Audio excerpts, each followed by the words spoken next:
puts this kind of pressure on people to say, hey, I have to just sit behind a desk, hustle for hours and hours and hours just to. Hey, everyone, I'd like to welcome you to another episode of the Brand Power Analysis. Today, I have on a very special guest, Bryan Kramer. Bryan, why don't you introduce yourself and let everyone know a little bit about you if they have not heard of you already? Sure. I'm Bryan Kramer, and author, speaker, executive coach, and entrepreneur. Started an agency, had an agency, exited the agency for that I had for over 22 years. Have enjoyed being an author of both There's No B2B or B2C, it's H2H, Human to Human, and my other book, Shareology, How Sharing Powers the Human Economy, which then brought me to a wonderful experience over a TED Talk on how sharing powers the human economy, and then creating then a life that I pivoted extremely out of burnout into creating more of what I wanted, which was more time with my family and more time with the things that I love doing, which is executive coaching. So it's been a wild ride, but that kind of brings me up to speed and up to date. That's beautiful. I love to get into a little bit about our topic for the day, which is, how do you build trust in the age of this overwhelming and exciting times of AI, however you want to, presumably think it is improving our economy. But before we do that, there's a really pivotal point there that I kind of want to discuss with you because you've kind of been through it. You've kind of seen it. You and I had a wonderful talk about it about a month ago. And it's all about mindset and how you had burnout and really how you came to find yourself with owning this really successful social media agency, and how you took that and how you were able to take that leap in yourself to kind of start pushing towards what you wanted to do, finding what success really meant to you. And I love to hear a little bit more about that journey and some of the failures and some of the accomplishments that got you through that time. Yeah, absolutely. I'm an open book. So I think part of the story is that we had gotten so big. We grew to 30 people, and we're a $30 million agency. Ended up working with really great companies: Netflix, Cisco, MasterCard, IBM. Some really cool stuff. Did some great work. We were a full service agency minus PR. So social media was just a vertical of what we did. And we ended up creating campaigns and demand gen campaigns and doing some really cool stuff. Won several hundred awards plus. And I mean, it just really was just a wild, awesome ride most of the time. And what ended up happening is my speaking career also grew alongside it. And with my travel of 200 days a year plus running the agency from the road, it was just too much. And after a few years of doing that, I burned out miraculously, like in the most glorious way that you can burn out. And I was home one day, my 11-year-old son sat me down and said, "Dad, you're never home. We miss you. I had just gotten diabetes, type 2 diabetes, because I was eating my way through every country because the food was so good. And so, I wasn't healthy. I was really, from the outside looking in, everything looked wonderful, but from the inside out, I was dying a slow death. And so he really shined a light on what wasn't working, which was I was slipping away. So I looked at my wife after one more trip, came home and said, "Look, I've thought it through, and besides us, we're doing fine. I've got to exit everything," and did. We both decided that over 6 months we would take time to exit both the business. I stopped speaking for a year. I stopped working for a year. I took a year off, and I I lost 85 pounds. I lost diabetes. I drove my kids to school and picked them up. And I really just reclaimed my life. Just because I was quote unquote successful in other people's eyes or my own doesn't mean that I was living a full life of what really mattered. And I had to get back in touch with what that meant. And in doing that, it meant letting everything go in order to reclaim what I didn't know was possible. And that's having the life I have today. So I went through that process, and it came out on the other end just even better than I expected. And now I'm here to help agency owners both grow, not just agency owners, but executives and agency owners to grow and create what they want, more growth in their business and their life without burning out, without creating more of that lifestyle so that they can have it all. Yeah. And I don't think it just happens in the agency world. I think it happens with a majority of just business owners and executives in general. It's that whole hustle culture and thinking, oh, I need to work 80 hours, but it's like, okay, you're making $30 million a year, but you're never home with the kids. You're never home with your family. And money starts to somewhat be more of just an energy that kind of goes back and forth between transaction and doing certain things. And like you put it quite beautifully, that success for you was, hey, being able to drive my kids to school and drive them home every day. That's like the epitome of success to you. And I think that's beautiful. Thank you. Yeah, it took a lot to get there and understand what that was and what I was missing out on. But once I understood it, it made a difference. And it opened up new things that I didn't know were possible, that I could have and make just as much, if not more, and have that life of family and friends and all that stuff. So it was before my belief set had predetermined, or I predetermined that I had to work hard in order to play hard, and that's not the case. We can have both, and we have to figure out what we want our impact to be in the world. Once we figure out what our impact is, from there it gets a lot easier. Yeah, because I've gone through a very similar thing, and you and I have talked about this before, where I was kind of in a dilemma with this new age of business ownership, where we do have access to computers and AI and being able to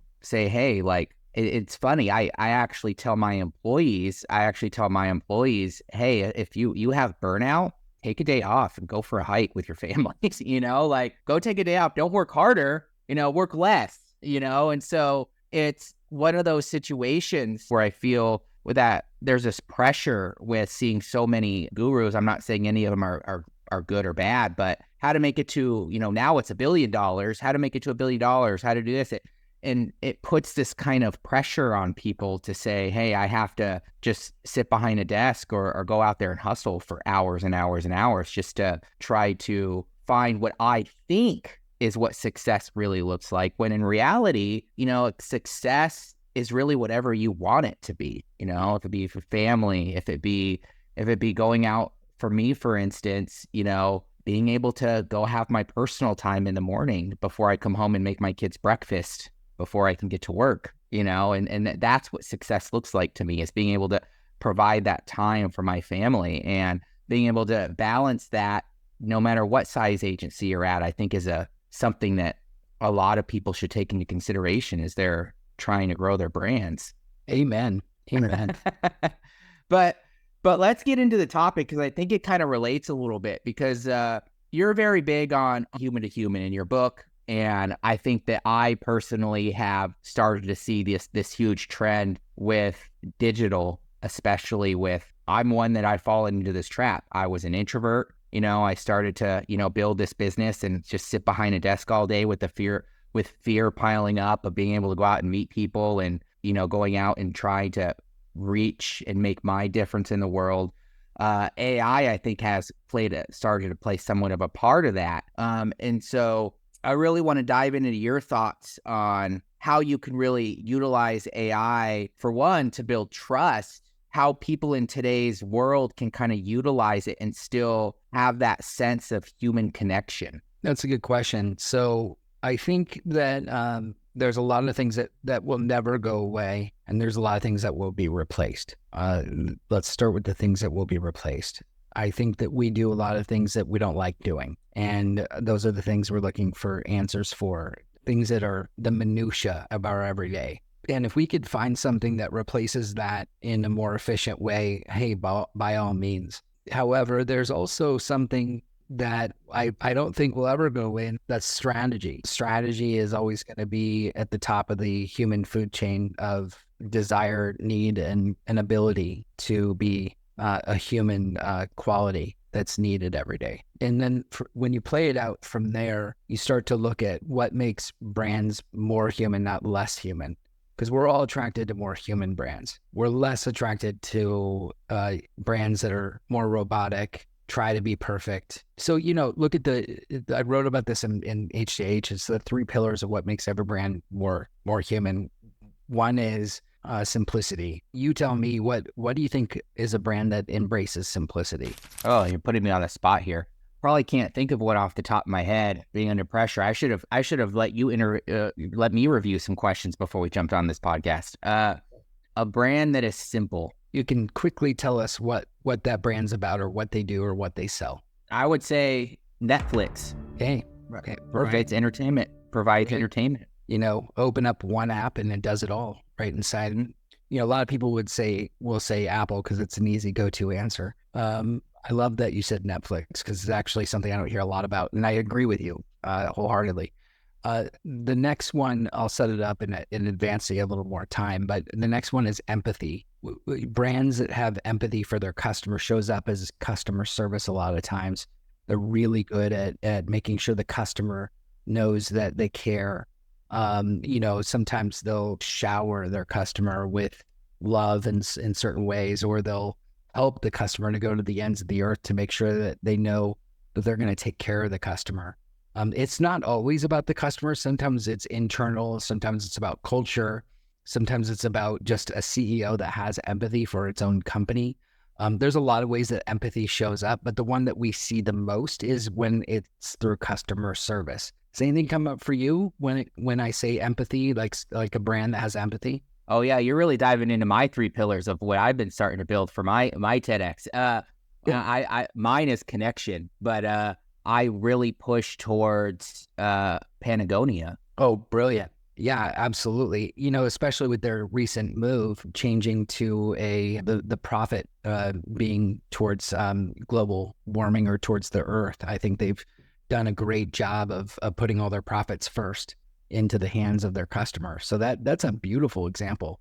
Amazon might be another one. The reason I say this is because you can return almost every product without question, which is an empathetic move that you can buy something, and if it doesn't work or you don't like it, then you have that backing. The last one is imperfection, and I could tell you many brands, and I'm sure you could tell me many brands that aren't perfect, because it's so hard. And yet the thing that we don't realize is that it's easier if we embrace the imperfection than if we try to be perfect, and it shows up better. So we usually gravitate towards brands that embrace the imperfection, that actually share it or showcase it in ways like, hey, I screwed up and here's what I did about it. Or, we're not perfect, but here's what we're going to do moving forward. It can look like also many other ways where they're just building the plane as they fly it. A lot of startups are that way. Hey, the product's not perfect, but we just started it yesterday, and we just started it last month, or we just started last year. We want to build it the way that you're going to use it, and we know that we'll get there together. So there's a lot of different ways that an imperfection can show up. Anything come to mind for you on a brand that you think really embraces imperfection? Oh, I think a good one, honestly, and this is just because it's on the top of my mind and I'm geeky, but probably Bethesda. They have a lot of video games that come out that are very glitchy. They've had that within their brand recognition for years to come. And this year with their new game, Starfield, they really pushed upon hitting that imperfection and telling everyone, we know this has been a trouble of ours, and we're going to do our best to delay the game for a whole year just so that we can make sure that we fix those imperfections. Wow. You've already given me 3 answers that I've not heard, and I've done this. And so my hat's off to you for putting some amazing responses together. See, isn't it wonderful to see how brands can really take part in showing up, and it makes you love them more and move toward them more. And it makes us into raving fans for the brand that we know that they're going to be. And we put our trust. That's what all 3 of these things, that stands for trust, is simplicity, empathy, and imperfection. Now think about this. If we were to put these same things into a human being, then we would have another human being's trust, and they would have ours. So it's no different in what we do with brands that we do with actual relationships. which, as you said, is beautiful as connection. Connection is just one of those things where and actually, ironically, my second book, Shareology, it boiled down to the one thing that all humans have in common globally. The one thing that we can all fall back to is the reason that we share is because of connection. We want more connection in our lives. And so connection and simplicity, empathy and imperfection brings more trust. Well, and I'm gonna throw something at you here, because my part of my script that's building out, and as you're aware, being a public speaker yourself, you go through a tribulation, and a lot of the stuff that you write about, you actually evolve yourself as you're writing it, because you have to go through those experiences yourself to be able to write from like what you were saying, a much more vulnerability and imperfected state and connection with yourself. A lot of people, I think, kind of don't really connect with themselves and how that relates to, as you grow, if it's a business or if it's just hanging out with your family or if it's having friends, who you connect with. A lot of that is determined by the route you go, is by you being able to connect with yourself. What do you find valuable? What are your personal values? Very similar to brand values, right? What do you personally find is valuable? And I think that that's something that a lot of people tend to overmiss when they're looking out and trying to build connections with others is, do I really connect with myself? Am I really happy with myself? Oh, absolutely. If we can't have connection with ourselves, who could we have it with? Yeah. Right? Yeah. Yeah. And it's almost more important than anything else. I think, that we have that. And that's what my burnout was all about, was getting back in connection with self. So I honor that fully, 100%. Now, when you were in an agency, when you kind of went around and you did because I know you work with a lot of agencies yourself, so you probably have had this conversation a lot, because a lot of people, I think, come up with well, how do I get customers? How do I reach out and reach people? And one of the biggest things I've personally done is I focus much more on the psychological counterpart of people that I can connect with more so than the demographics. From your perspective, how much do you feel like that weighs into building relationships with customers or with people? How would you go about kind of figuring that out if you were at a stage where you were trying to grow, like you said, something that was more sustainable for what you wanted out of success? Well, I would do it the same way that I did it. The way that really worked for me was, through creating a relationship database and honoring all the little nuances of every relationship that I had, making sure that I was touching base. What we're talking about here really was my superpower. At the end of the day, I had one thing I was really good at. It was that, almost to the point where my team knew that I was, probably coming in and throwing a piece of meat on the table and saying, okay, I'll be right back with one more. And not to call relationships a piece of meat, but it was just that I loved relationships. I loved going out and making them happen. And I loved creating more opportunities to be more creative for the agency. And so it was just, a matter of figuring out who we wanted to do business with, who was a good fit for us, and then figuring it out through dialogue and communication, and being clear up front on what we could and couldn't do. I found that when we were really honest about what we couldn't do, we ended up winning the business more. When we tried to take on things that we weren't good at or we hadn't done before, or trying to create a new opportunity that we saw in but didn't actually have experience in, that's where we tended to fail. So that's not to say that we didn't take it on. It was just that we were honest about it. And in doing that, then it allowed the relationships to grow. And most of our business then, after a while, I think the first 5 years are the toughest. After that, you start to grow out your relationships through the existing relationships that you have. Building the base is the hardest. Once you build everything from the foundation, I think building it out is the easiest part. Now you've got something to grow from. Yeah, that makes total sense. And I love how you said there, just the relationship side. because going back to our AI and building trust, I think there's so many ways now. Even I look at my phone and, I get spam calls every single day. And there's nothing wrong with outreaching someone to, try to build a relationship. But I feel like it's kind of gone in a direction of, hey, what I like to call the spray the wall effect. Let's just contact 2,000 people and hope that one person contacts us back. And that's not what we're here for, right? I think that everyone here is on this planet to build relationships, build that connection, and work with each other to contribute to society, however way we can see possible. And so I love how you said relationships there, because I think that that's something that could easily be a cause of burnout if people aren't, really looking at themselves and trying to grow. Wouldn't you agree? Oh, totally. The other piece of it too is that there is marketing.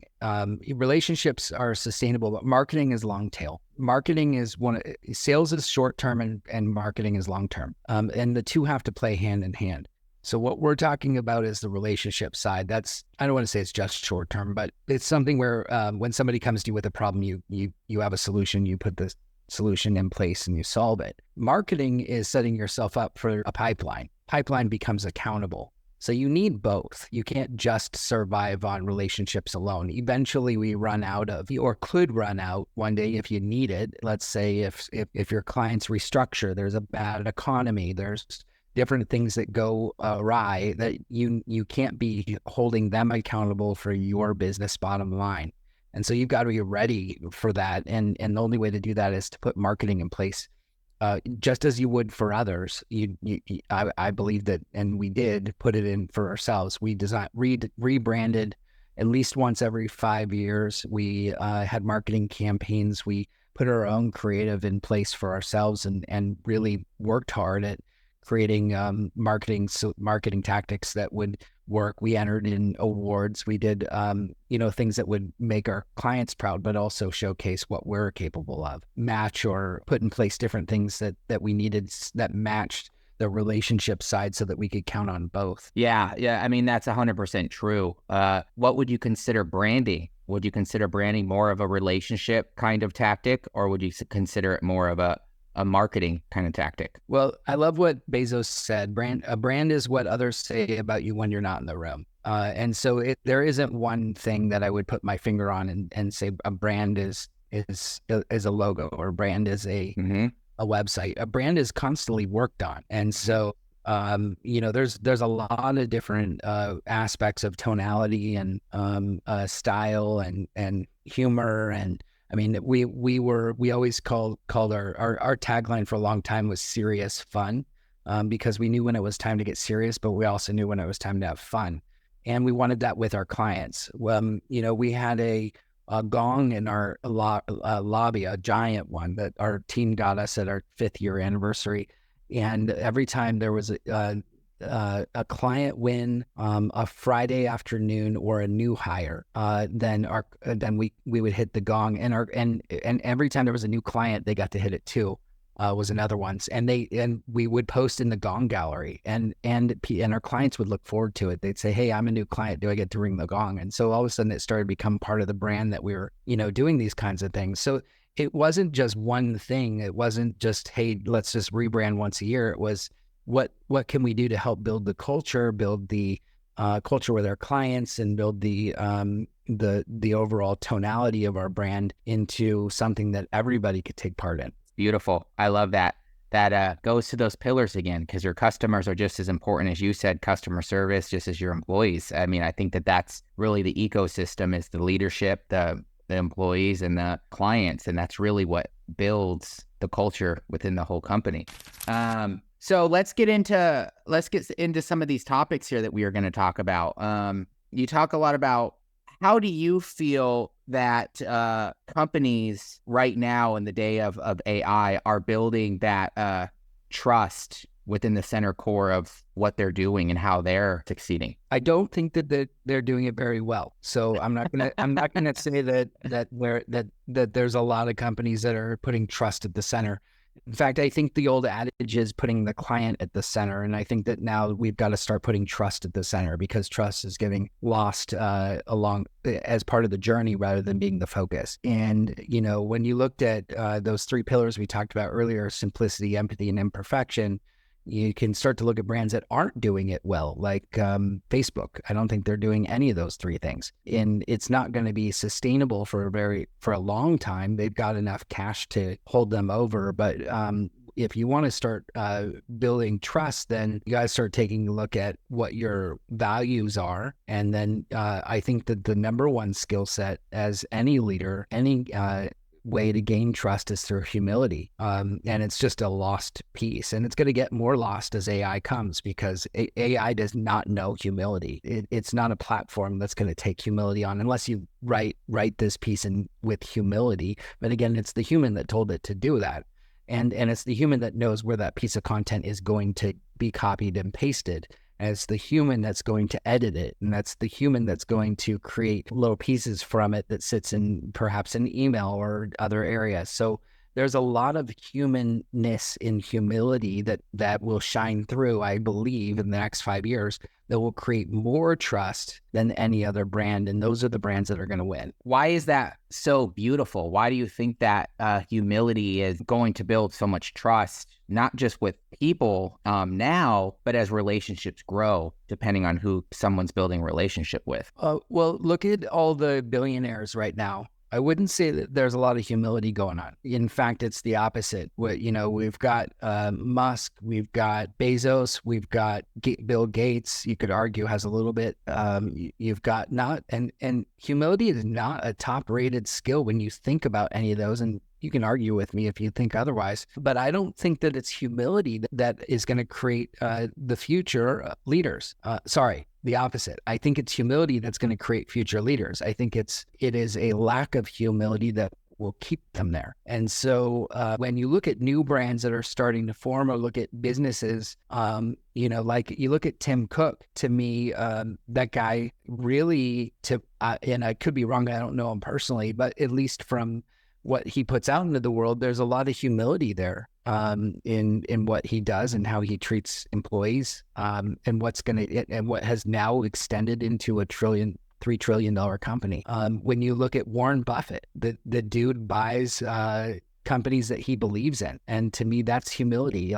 Like Foster's Freeze is not a brand I would, as a billionaire, think that, this is the next phase of life and what we need to do. But he does it because that's what he's passionate about. He buys passion. He buys Coca-Cola because he drinks it every day. So, his brand is all about having humility for the brands that he loves. And those are the brands that we believe in. Those are the brands that we think have long-standing values and goals, and that we think will be around 10 and 20 years from now.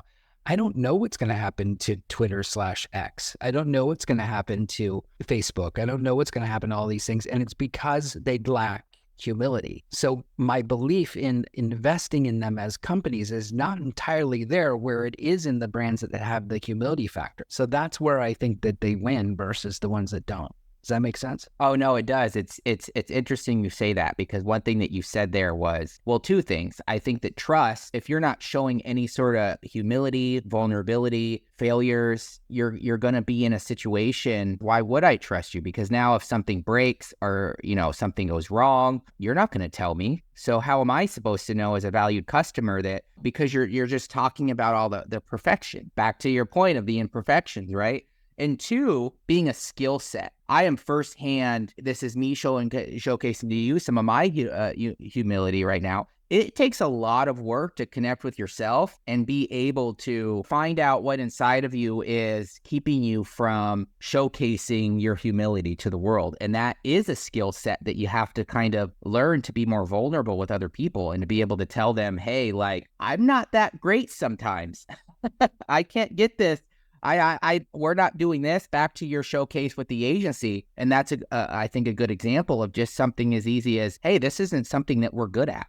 We don't do this. Could be for many reasons, but you showing that case of humility, hey, we're just not good at this skill. What happened? They probably hired you on for it anyway, because of the trust built that they were like, thank you for telling us that. which gave you more room and flexibility to grow that internally, And so those are the two big things I took out of it. It's interesting because I think you're right. I do agree with you. And it's a huge thing. And why I've been kind of going down my path is because I'm not going to name any names, but I've seen multiple companies where I'm like, just don't trust you. I had a podcast last month with someone where we were talking about, they were like, how can you see that a brand is showing its, that's using branding wrong, or they're not a good company to work with? And I brought up the same example as you. I'm like, well, for me, customer service. If their customer service isn't on par, it showcases to me the leader is unorganized, not really caring about his team, not really caring about his customers. And that in itself is a sign to me that a company isn't empathetic and has a passion to grow something that can help people. Absolutely. It sounds so simple, and yet it's not. Mm-hmm. It takes a while to really get, and it takes the right mix of when to have humility and when to step up and own something and take a position and take leadership and say, okay, let's move forward. So it's not a matter of having it all the time. It's knowing when to have it. And once you have it, then you will have that trust so that you continue to move forward. But yeah, it really is an important factor if you want to grow, from 1 to 5 people, or 5 to 10 people, or 10 to 20 people. Once you get into that 50 to 100 people, then now you start to lose it. And that's when you need it even more. So that's where I see it most with companies that are losing that connection with their executives, or the executives with their teams, is or from the top to the bottom, if you will, because they're realizing that, what got them here will not get them there to the next place. But that doesn't mean that you have to let go of humility. I see a common trend with what you're saying with, funny enough, the stages of business. And you probably know about this. I'm an EO, so we're really big. I'm very big on the scaling up methods of utilizing rocks and stuff and goals to kind of help with the team. And, that valley of death period that comes up quite a bit in a lot of businesses that you see as companies reach certain steps. And I saw a huge correlation with mindset and the leader that's pushing that to those stages. And as I went through 1 or 2 of those stages myself, I started to see, hey, there has to be a correlation with why 90% of businesses fail, and the human leadership qualities of people being able to take it to that next stage. And that ability to get past, you'll see where I'm going with this here in a second. But you said when you get to certain levels, you kind of lose it. And I feel like it's very easy as companies grow, or as you grow as a person, especially when you're growing something that you're passionate about, to lose sight of that passion and then to look back on it and be like, hey, where did that go? And how do I get it back? Yeah. It's so hard. And that's why you need people in place around you that can tell you that. Right, that can see your blind spots and help you see the blind spots. And that's why I have a coach. That's why I love being a coach, is because there are so many blind spots as leaders that when we get those kinds of things shared with us and in a meaningful way, we can correct them. But it's really hard for us to do. I mean, as a marketing agency, the hardest thing for us was to build our own website. And here we built websites for a living. And yet we couldn't build our own website. So I ended up hiring a subcontractor to help us build our own website.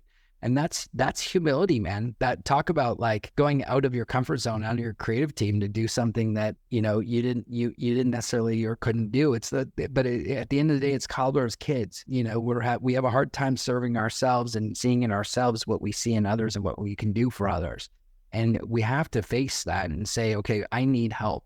And when I get that help, I will move faster. I'll be able to create more. I'll be able to challenge more. I'll be able to see the things I wasn't able to see. And that's what grows us. That's interesting you say that, because I've seen that too quite a bit in my business, hiring that subcontractor, because back to the imperfection pillar, I think we caught up as creatives, as marketers, of wanting to step outside the box and being like, we want to do pipeline development, everything. We want to do all these 80 things. And we sometimes need someone to shout us in the ear and say, from the outside, you shouldn't do that. It's a lot like building a relationship and having someone that you have a crush on, or growing a relationship with human connection, where you see certain things yourself and you could tell a friend down the street, oh, you guys seem perfect for each other, or you guys don't. Where when it's happening to you, you're like, well, and you kind of start nitpicking all those small things that you see as, well, this doesn't pertain to me. Yeah, it kind of does. Yeah, it's a craft, man, to be able to say that and how to say it. And you have to earn trust first before you can do stuff like that. But once you do it, and I say this, and I hope if anybody takes anything away, they take this away, which is anything can be said with compassion. As long as it's said with compassion, you can say it. But first, you have to earn trust, and then you can say it. Now, once you're there, a whole world can be unlocked, and there's so many different opportunities. And then it's just a matter of picking what matters the most so that you can move forward. Yeah, it's beautiful, and it's an evolution. It's a lot like you said with Warren Buffett. I saw a quote the other day where people were ranting on why he gets so many, followers, and I not to get into followers and likes or anything like that, but how they were like, I'm saying the same thing he's saying, and he's getting all these retweets and all this stuff, and it's like, well, he's, what you said, dealt with those imperfections and built that wisdom, and that's what grew him to be where he is today. It's not the necessarily, hey, I'm posting this. It's that people trust him because he's gone through it and he's learned from it, and now he has, not going to say the right to say it, but he kind of does. He has the right to say it because he went through those. Amen. Amen. He's one of my favorite people for that reason. Yeah. What would you say would be with the age of AI? And we kind of talked a little bit, but let's kind of get into, because we talked a lot about time. We talked a lot about kind of finding your groove and what you see successing look like. And we even touched upon the impact side. How would a business in today's environment be able to have more time and be able to still build that impact that they're looking to build? Well, it totally depends on the business, and I've not really come across any businesses that no two businesses are alike, so to speak. So it's a hard question to answer without really diving into the business to know. But the biggest thing that I find is not external, it's internal. I'm a strong believer in operations and efficiency. The best thing I ever did in my agency was hire a VP of operations and a coach. Those two things were like the pivotal things that created the rest of what was possible. From there, it was ironing out process, structure, and people, or now today, people, process, and technology. And so I think that focusing on the priorities of those things help to craft, then more time to think big picture. There was a lot of efficiencies that were in constant and never ending, always changing, I should say. And the only way that we could do that was just to establish goals, to know like, okay, by this quarter, we're going to achieve this. And then by this quarter, we're going to achieve this. And so we would make progress on those goals and then accomplish them. By the end of the day, we had, SOPs and systems that for different ways. And people would argue, well, aren't you putting me in a box to tell me that this is how I have to operate? And so we would say back, if we operate this way, it allow you to work more out of the box. We can be more creative. By putting in more structure, more process to know that we're all going to operate in this way, in this one rule set. So long way of saying really making an efficiently run organization is pivotal to being able to scale faster, to be able to scale up or down, and to be able to know what you and how you want to grow in the future, so that you can have a little more certainty and a little more sleep in your life. I think it's pretty common for any business owner, until they kind of get into peace with connecting with themselves and really seeing that impact that they want to make, that they have a lot of sleepless nights. That's for sure. Every entrepreneur's dream. Right. I mean, it's still funny. I mean, my wife pertains, she's not part of the business herself. And she has a corporate gig herself. And we're both lucky enough that we both get to work from home and be around our children, which brings its own chaoticness. But at the same time, we're blessed that we could be full time with our children all day.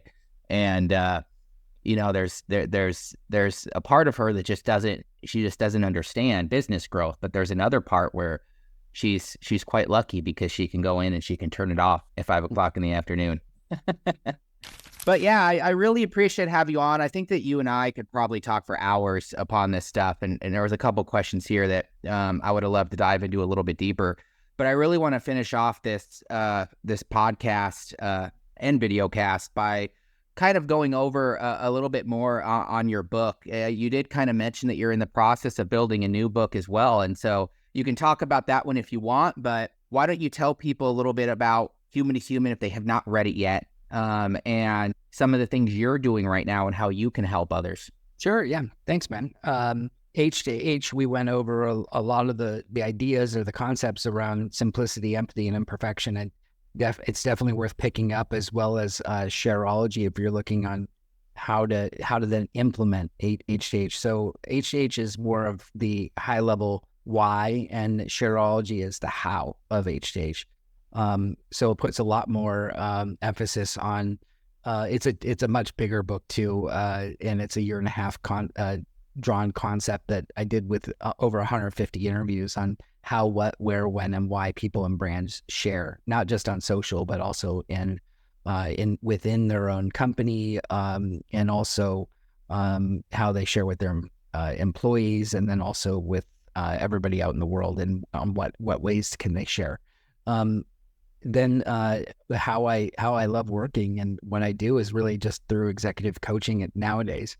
I'm an advisor and sit on some boards for some companies, and then I'm also still keynote as well. And I just don't do it 200 days a year. I keynote very specifically more now around lifestyle, but I still love getting on stage. There's no stage that I don't love.